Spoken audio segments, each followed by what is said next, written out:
What's up guys, Masudrex naman. So ngayon, may nag-comment kasi sa last video natin na paano daw i-set up yung maximizer. So ito yan yung video, yung comment niya pala. So ituturo natin ngayon kasi nandito ako sa Paluto Seafood Grill and Restaurant. So nandito kasi yung mga equipments ko. So ito yung mga gamit na i-testing natin or i-demo natin. So ito pala yung equipments natin, yung kinoment ng isang subscriber natin or commentator or nag-comment sa last video natin kung paano daw ito i-set up ang ating maximizer. So ito yun So kita nyo naman sa sequence or sa pagkasunod-sunod ng ating processor, nauna syempre yung maximizer natin. So from mixer, Trident yung mixer niya, Trident iMix na AXE6. So shout out sa Trident iMix. So hindi ito sponsored, binili ko talaga to para sa personal na gamit ko. Tapos yung output ng mixer natin papunta dito sa ating Sonic Maximizer. So ito na parang nag-enhance ng tunog natin. So nandiyan na putol yung ating video kasi nag-operate kasi ako ng LED wall. Ayan, nag-operate ako ng LED wall at the same time yung audio kasi wala akong kasama dito. So may pinuntahan ko siya. So balik tayo dito sa topic natin. So asa na ba ko doon? So yung maximizer pala, ito pala yung nag-enhance ng ating audio.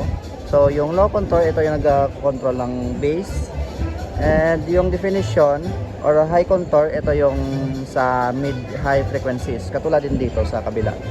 So parang tone control din to. Pero mas iba yung tunog ng tone control compare mo dito. Mas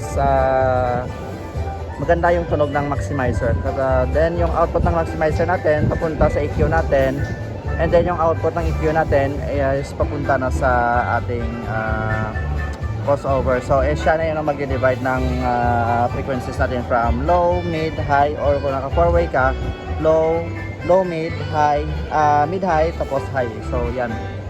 So hindi ko ito ginagamit kasi ito yung ginagamit ko, yung EV-DX30 kasi all-in-one siya kasi sa may ano na siya, may parametric EQ, low pass, high pass, delay, compressor, tsaka limiter. So yan, apat yan na channel.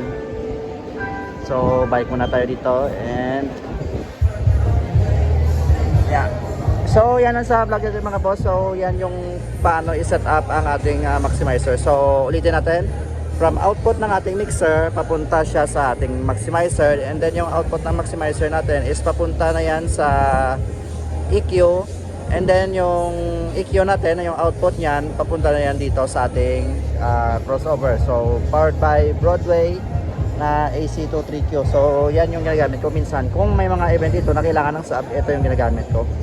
So yan lang sa vlog natin mga boss, and see you in next videos.